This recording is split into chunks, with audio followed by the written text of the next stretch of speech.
चलिए good morning. Madhya Pradesh की शुरुआत करते हैं मंदसौर से मिल रही बड़ी खबर के साथ। बड़ी कार्रवाई की गई है। कार से 1.5 करोड़ रुपए बरामद हुए हैं और 4 किलो चांदी भी बरामद की गई है। सर्चिंग के दौरान पुलिस ने इसे बरामद किया है। कार सवार 3 लोग हिरासत में भी लिए गए हैं। तो इस वक्त की बड़ी खबर मंदसौर से आपको बता रहे हैं। आप देखिए, यही वो कार है जिसमें 1.5 करोड़ रुपए नकदी लेकर के कार सवार घूम रहे थे और इसके साथ 4 किलो चांदी भी बरामद की गई है। सर्चिंग के दौरान पुलिस टीम ने ये बड़ी कार्रवाई की है और कार सवार 3 लोग हिरासत में लिए गए। और जब इनसे इस रकम के बारे में पूछताछ की गई तो ये कुछ भी वैध डॉक्यूमेंट्स नहीं बता पाए और माना जा रहा है कि चुनाव में खपाने के लिए इतनी बड़ी रकम लेकर के यहां से निकल रहे थे। लेकिन पुलिस ने ये बेहद बड़ी कार्रवाई की है चुनाव से पहले।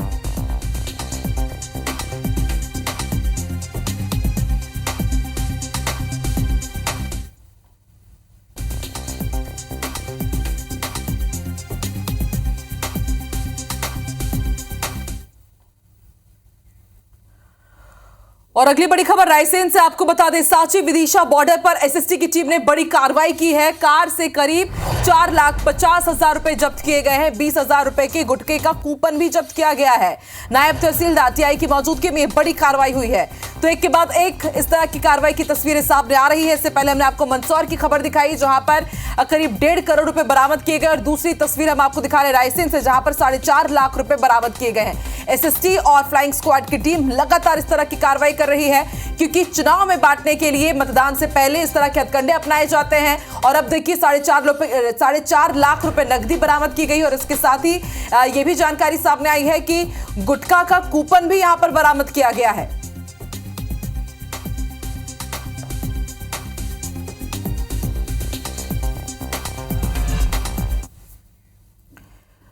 और रतलाम का रुख करता है। रतलाम रेल मंडल में बड़ा हादसा टला है। पैसेंजर ट्रेन के इंजन से ऊंट टकरा गया। रतलाम डिवीजन के कचनारा ढोडर स्टेशन के बीच की घटना है। हादसे की वजह से ट्रेन 1 घंटे लेट हो गई। गनीमत ये रही कि घटना में कोई जनहानि नहीं हुई है, लेकिन काफी जद्दोजहद के बाद ट्रैक से ऊंट को हटाया गया और तब जाकर के ट्रेन रवाना हो पाई। तो बड़ा हादसा टला है। इस वक्त की बड़ी खबर हम आपको रतलाम से बता रहे हैं। रतलाम रेल मंडल के पास यह हादसा हुआ। आप देखिए किस तरह से ट्रैक में अचानक ऊंट आ जाता है और ट्रेन से उसकी टक्कर हो गई। उसके बाद घायल अवस्था में ऊंट को यहां से हटाया गया। कोई जनहानि नहीं हुई है। एक बड़ा हादसा जरूर टला है।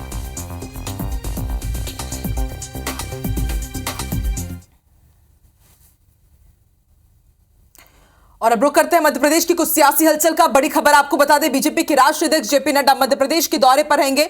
मध्य प्रदेश में 3 जिलों के दौरे पर हैं जेपी नड्डा। टीकमगढ़ पहुंचेंगे, रीवा जाएंगे, सतना में भी जनसभा करेंगे। सुबह 11 बजे टीकमगढ़ के राजेंद्र पार्क में जनसभा करेंगे और फिर 1:30 बजे रीवा के एसएफ ग्राउंड में जनसभा को संबोधित करेंगे। दोपहर 3 बजे सतना के सीएमए ग्राउंड में जनसभा करेंगे बीजेपी के राष्ट्रीय अध्यक्ष जेपी नड्डा। तो कल छत्तीसगढ़ के दौरे पर थे। इन्होंने बिलासपुर, लोरमी और इसके साथ ही चंद्रखुरी में ताबड़तोड़ प्रचार प्रसार किया, बीजेपी के पक्ष में माहौल बनाया और आज मिशन मध्य प्रदेश में पहुंचेंगे बीजेपी के राष्ट्रीय अध्यक्ष जेपी नड्डा। टीकमगढ़ जाएंगे, रीवा जाएंगे और सतना भी जाएंगे।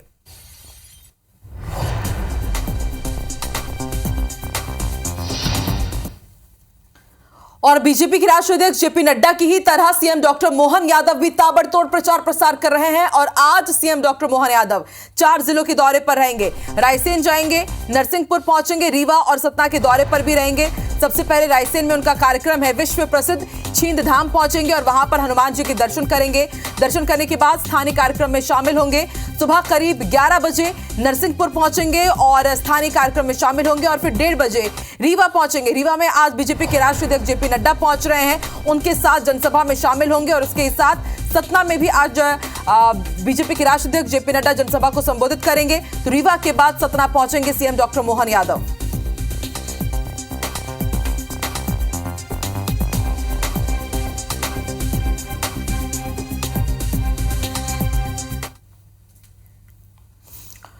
और अब बात कर लेते हैं मध्य प्रदेश लोकसभा चुनाव के तीसरे चरण की। तीसरे चरण के लिए नामांकन की प्रक्रिया कल खत्म हो चुकी है। तीसरे चरण की 9 लोकसभा सीट पर मतदान होना है और इन 9 सीटों पर 127 प्रत्याशी मैदान में है। सोमवार को 14 अभ्यर्थियों ने नाम वापस लिया है और अब हम आपको पूरे प्रत्याशी बताते हैं कि एक एक संसदीय क्षेत्र में कहां-कहां कितने प्रत्याशी हैं। सबसे पहले बात मुरैना की। मुरैना में 15 प्रत्याशी चुनावी मैदान में है, भिंड में 7, ग्वालियर में 19 प्रत्याशी ताल ठोक रहे हैं। वहीं गुना में 15 प्रत्याशी मैदान में है, सागर और विदिशा में 13 प्रत्याशी मैदान पर है। भोपाल में सबसे ज्यादा 22 प्रत्याशी चुनावी मैदान पर है। राजगढ़ में 15, बैतूल में 8 प्रत्याशी मैदान में। आपको बता दें 7 मई को मध्य प्रदेश की 9 लोकसभा सीटों पर वोटिंग होनी है। चलिए और ज्यादा जानकारी के लिए सीधे रुख कर लेते हैं भोपाल का। दुष्यंत पराशर हमारे साथ लाइव जुड़ चुके हैं। दुष्यंत, तीसरे चरण के नामांकन की प्रक्रिया खत्म हो चुकी है। कल 14 प्रत्याशी ने नाम वापस लिया, लेकिन उसके बाद भी ज्यादातर ऐसी सीट है जहां पर चुनावी मैदान पर प्रत्याशी बहुत सारे और सबसे ज्यादा भोपाल में। तो क्या माना जाए कि क्या ये जीत का अंतर कम करने की कोशिश करेंगे? मुख्य मुकाबला तो क्योंकि देखा जा रहा है ज्यादातर सीटों पर कांग्रेस और बीजेपी के बीच का ही है।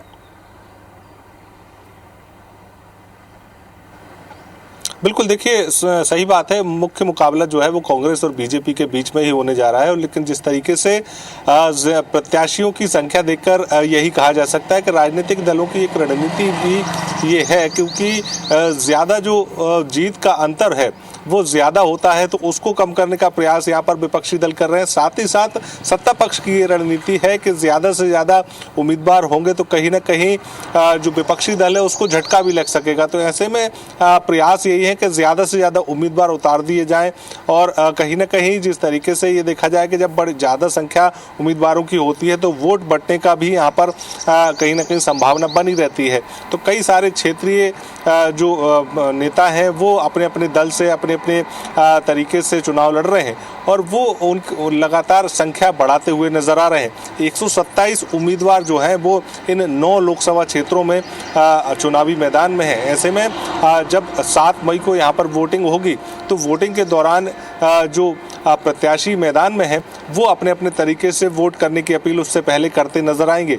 लेकिन ये भी प्रयास होगा कि ज़्यादा से ज़्यादा वोट वो बटोर सकें और कहीं ना कहीं विपक्षी दल जो भी उनके सामने रहेगा, चाहे कांग्रेस हो चाहे बीजेपी हो या अन्य दल हो, तो वो उनको पटकनी दे सके। पटकनी नहीं भी दे सकते हैं तो भी कहीं ना कहीं वोट तो उनकी काट सके, ताकि कहीं ना कहीं जो सत्ता में जो उनकी भागीदारी होगी तो वो भागीदारी में सहभागिता ना निभा सकें। कोशिश ये की जा रही है। नामांकन की प्रक्रिया जो है वो 22 अप्रैल तक होनी थी और 22 अप्रैल तक स्क्रूटनी के साथ में तमाम सारी जो व्यवस्थाएं हैं वो पूरी कर ली गई हैं, पूरी प्रक्रियाएं पूरी कर ली गई हैं और नामांकन को नाम वापसी को लेकर भी जो कयास लगाए जा रहे थे वो भी सारे पूरे हो गए हैं। तो ऐसे में भोपाल से 3 नाम जो है वो यहाँ पर लिए जा रहे थे कि कांग्रेस के ही नेताओं ने डमी के तौर पर फॉर्म भरे हैं, तो वो उनको कांग्रेस ने मना लिया है और वो कहीं ना कहीं नाम वापसी कर चुके हैं। तो ऐसे में नामांकन की प्रक्रिया जो है वो पूरी हो गई तीसरे चरण के लिए और 9 सीटों पर 127 उम्मीदवार चुनावी मैदान में। 14 से ज़्यादा ऐसे लोग जिन लोगों ने फॉर्म भरे थे और 22 अप्रैल को जो आखिरी दिन था नाम वापसी का, उसमें उन्होंने नाम वापस कर लिए। तो ऐसे में अब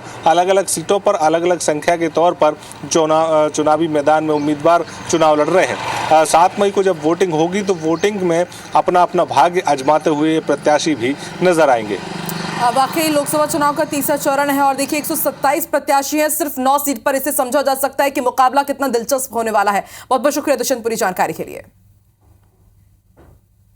तो प्रधानमंत्री नरेंद्र मोदी एक बार फिर से मिशन मध्य प्रदेश में जुटने वाले हैं। 27 अप्रैल को धार आएंगे और बीजेपी प्रत्याशी के समर्थन में पीजी कॉलेज ग्राउंड में जनसभा को संबोधित करेंगे। सोमवार को तैयारियों का जायजा लेने के लिए मंत्री कैलाश विजयवर्गीय, राज्यसभा सांसद सुमेर सिंह सोलंकी समेत कई वरिष्ठ नेता धार पहुंचे और सभा स्थल का निरीक्षण कर कार्यकर्ताओं को आवश्यक दिशा निर्देश दिए। कैलाश विजयवर्गीय ने बताया कि पीएम मोदी की जनसभा में लाखों लोग शामिल होंगे। वहीं उमंग सिंघार के मोदी की लोकप्रियता कम होने वाले बयान पर उन्होंने पलटवार किया और कहा कि 27 अप्रैल की सभा में उमंग सिंघार भेष बदल कर आए और प्रधानमंत्री नरेंद्र मोदी की लोकप्रियता जरूर देखें। प्रधानमंत्री नरेंद्र मोदी जी की सभा धार में 27 तारीख को होने वाली है। आएंगे तो एक बड़ी संख्या में यहाँ पर जनसैलाब होगा जो प्रधानमंत्री जी को सुनेगा। मोदी जी की लोकप्रियता सभा में उनको बुलवा लेना, यहाँ पर वेश बदल कर देख लेंगे वो। इंदौर नगर निगम में 28 करोड़ के फर्जी बिल के मामले को लेकर कांग्रेस के प्रदेश महासचिव राकेश यादव ने पीएम मोदी और सीएम डॉक्टर मोहन यादव को पत्र लिखा, जिसमें उन्होंने मामले की निष्पक्ष जांच करने की मांग की है। साथ ही राकेश यादव ने भी संभावना जताई है कि जिन अधिकारियों और कर्मचारियों के माध्यम से इस पूरे घोटाले को किया गया, उन्हें व्यापम की तरह मारा भी जा सकता है। राकेश यादव ने कहा कि कुछ महीने पहले पूर्व नगर निगम के ठेकेदार पप्पू भाटिया की मौत के पीछे भी इसी घोटाले के तार थे, इसलिए इसकी जांच निष्पक्ष रूप से होनी चाहिए। पूरा जो मामला हुआ है वो 28 करोड़ का नहीं है। 28 करोड़ का मामला तो पूर्व निगम आयुक्त ने पकड़ा है, जिसका भुगतान रोका है। इस मामले में 2 MIC सदस्य के साथ एक बीजेपी का वरिष्ठ नेता भी इसमें शामिल है, जिसकी जांच उच्च स्तरीय एजेंसी के द्वारा होना चाहिए, तो ही ये लोगों का पूरा रैकेट सामने आ पाएगा। इसको लेकर मैंने प्रधानमंत्री जी को, मुख्यमंत्री जी को पत्र लिखा है। और IBC 24 की खबर का बड़ा असर हुआ है। मुरैना जिले के 2 परीक्षा केंद्र 3 साल के लिए सस्पेंड कर दिए गए हैं और इसके साथ ही केंद्र अध्यक्षों को कारण बताओ नोटिस जारी किया गया है। आपको याद होगा, मुरैना के परीक्षा केंद्रों में टेंट पर एग्जाम्स हुए थे, नकल कराए जाने का वीडियो भी वायरल हुआ था। IBC 24 ने इस खबर को प्रमुखता से दिखाया। ग्वालियर के जीवाजी विश्वविद्यालय ने अब ये बड़ी कार्रवाई की है। केंद्र अध्यक्षों को कारण बताओ नोटिस जारी किया गया है, नकल पर एक्शन लिया गया है। तो मुरैना के कई परीक्षा केंद्रों में एग्जाम्स टेंट में हुए थे और इसके साथ ही धड़ल्ले से नकल कराते हुए वीडियो सामने आया हुआ था और नकल कराए जाने का ये वीडियो अब वायरल हुआ है। नासिर गौरी हमारे साथ जुड़ चुके हैं, संवाददाता। नासिर, बड़ी कार्रवाई, IBC 24 की खबर का असर हुआ है। बिल्कुल जाहिर सी बात है, क्योंकि जीवाजी विश्वविद्यालय ने जो अपने परीक्षा सेंटर बनाए थे और लगातार देखने में आ रहा था कि अव्यवस्थाएं चल रही है और खुलेआम नकल चल रही है, और जिसके बाद लगातार IBC 24 की जब खबरें वायरल हो, उसके बाद जीवाजी विश्वविद्यालय के कुलपति डॉक्टर अविनाश शर्मा ने एक बड़ा कदम लिया है। अब 2 परीक्षा केंद्रों से जो केंद्र अध्यक्ष है उनको नोटिस जारी कराया गया है और उसके साथ ही इन सेंटरों पर बड़ी कार्रवाई की गई है और उन सेंटरों को 3 साल तक के लिए हटा दिया गया है। तो एक बड़ी कार्रवाई कहा जा सकता है कि ये की गई है। नासिर, जो नकल करवा रहे थे, वीडियो में भी वो कैद हुए, क्या उनके खिलाफ कुछ एक्शन लिया जाएगा? देखिए, परीक्षा उन जो परीक्षाएं हुई हैं उन परीक्षाओं को संदिग्ध मान के चल रही है, लेकिन हालांकि अभी कोई डिसीजन नहीं लिया है। अभी केवल जीवाजी विश्वविद्यालय ने जो परीक्षा केंद्र बनाए गए हैं उनको 3 साल के लिए सस्पेंड किया है और केंद्र अध्यक्ष को नोटिस जारी किया है। लेकिन सबसे बड़ा सवाल यही है कि जब इस तरह से बच्चे नकल करते हुए वीडियो वायरल हो रहे हैं, उन पर क्यों एक्शन नहीं लिया गया? और ऐसे कोई बड़ा एक्शन लेना चाहिए था जिससे कार्रवाई है वो पता चलती। लेकिन ये कहा जा सकता है कि ये मामूली सी कार्रवाई है, जो दिखावे के लिए शायद जो खबरें वायरल हुई हैं IBC 24 की, उसके बाद ये दिखाने के लिए एक छोटा सा एक्शन लिया गया है। कि मुरैना में इस तरह की सामूहिक नकल की तस्वीर सामने आई। IBC 24 ने पहले भी इस तरह की कई खबरें दिखाई, लेकिन उसके बाद भी आप देखिए सिर्फ लीपापोती के नाम पर यह कार्रवाई की गई है। बहुत बहुत शुक्रिया पूरी जानकारी। और ना सिर्फ मुरैना में बल्कि IBC 24 में भी की खबर का असर हुआ है। इंदौर में भी MGM कॉलेज के HOD का ऑडियो वायरल होने के मामले से जुड़ा हुआ बड़ा अपडेट आपको बता दें। कॉलेज प्रबंधन ने अब HOD डॉक्टर मनीष कौशल को कारण बताओ नोटिस जारी किया है। HOD से ऑडियो में कही गई बातों का जवाब मांगा किया है और 1 हफ्ते में HOD को जवाब देना होगा। केवल 70% छात्रों को पास करने की बात कही गई थी। HOD ने ऑडियो में यह बात कही थी। वर्तमान में 41 छात्र परीक्षा में फेल हुए थे। इसको लेकर के काफी उन्होंने प्रदर्शन भी किया था। निहारिका शर्मा हमारे साथ जुड़ चुकी है। निहारिका, HOD से कारण बताओ नोटिस उनके खिलाफ जारी किया गया है और जवाब भी मांगा गया है। जी बिल्कुल आकांक्षा, देखिए आप सही कह रहे हैं। ये IBC ने कल प्रमुखता से खबर जो है चलाई थी, क्योंकि HOD का ये जो वीडियो ऑडियो था ये वायरल हुआ था।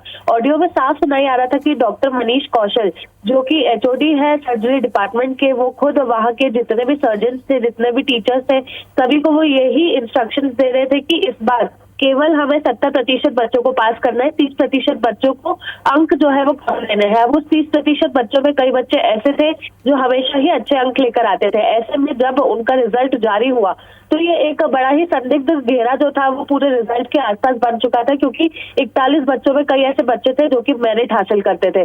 जब दोबारा से उसका मूल्यांकन कराने की बात आई, तब डॉक्टर मनीष कौशल जो थे तब भी इस मामले में वो आनाकानी करते हुए नजर आए और उनका कहना था कि असली नंबर जो है वो जारी हो चुके हैं, इसके चलते हमें कोई भी जो रीवैल्यूएशन है वो कराने की जरूरत नहीं है। लेकिन जब कराया गया तब मामला सामने आया कि 41 बच्चों में से भी कई बच्चे ऐसे हैं जो अच्छे नंबर हासिल कर रहे हैं। उसके बाद से लगातार इस मामले में जांच जो है वो चल रही थी और हाल ही में एक ऑडियो वायरल हुआ था जिसके अंदर साफ नजर आ रहा था कि किस तरह से एचओडी मनीष कौशल जो है वो बच्चों को फेल करने की बात कर रहे हैं। हालांकि जो डीन है उन्होंने अब इस मामले में जानकारी लेते हुए, संज्ञान लेते हुए अब एचओडी के खिलाफ कारण बताओ नोटिस भी जारी कर दिया है, जिसका जवाब एक हफ्ते में एचओडी जो है उन्हें देना होगा। जी शुक्रिया पूरी जानकारी के लिए निहारिका।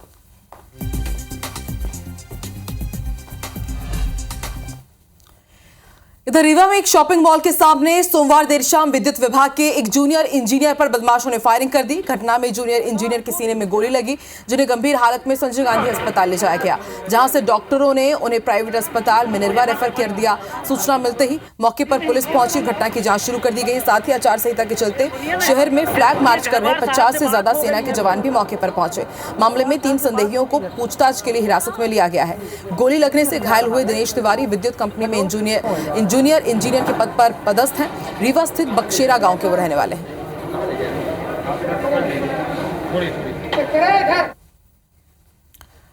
और आज मध्य प्रदेश में क्लास 5th और 8th बोर्ड एग्जाम्स के रिजल्ट आने वाले हैं। सुबह 11:30 बजे राज्य शिक्षा केंद्र से रिजल्ट जारी कर दिया जाएगा और आप IBC 24 पर भी इन रिजल्ट को देख सकते हैं। आपको बता दें, परीक्षा में कुल 24 लाख बच्चे शामिल हुए थे। 12 लाख से ज्यादा ऐसे बच्चे हैं जिन्होंने 5th के एग्जाम्स दिए थे और 11 लाख से ज्यादा बच्चों ने 8th के एग्जाम्स दिए थे। और आज MP बोर्ड 5th और 8th क्लास के एग्जाम्स के रिजल्ट आ जाएंगे। सुबह करीब 11:30 बजे रिजल्ट जारी कर दिए जाएंगे।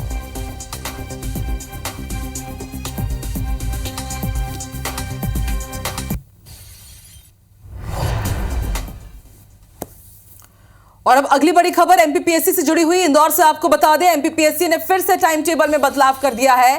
अब चुनाव के बाद ही लिखित एग्जाम्स होंगे। MPPSC ने संशोधित टाइम टेबल जारी कर दिया है। आपको बता दें, पहले एग्जाम अप्रैल-मई में होने वाले थे, लेकिन अब रिटन एग्जाम्स चुनाव के रिजल्ट आने के बाद ही होंगे।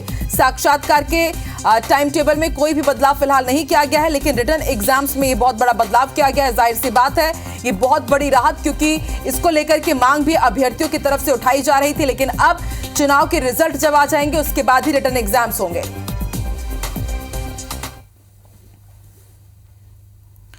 और अब आपको वेदर अपडेट बता दें, मध्य प्रदेश के 9 जिलों में बारिश का येलो अलर्ट जारी किया गया है। मौसम विभाग ने बारिश का येलो अलर्ट जारी किया है। भोपाल, रायसेन, विदिशा में अलर्ट जारी है। इसके साथ ही सीहोर, नर्मदापुरम, बैतूल में भी बारिश का अलर्ट है। सीधी, खंडवा और अनूपपुर में भी बारिश हो सकती है।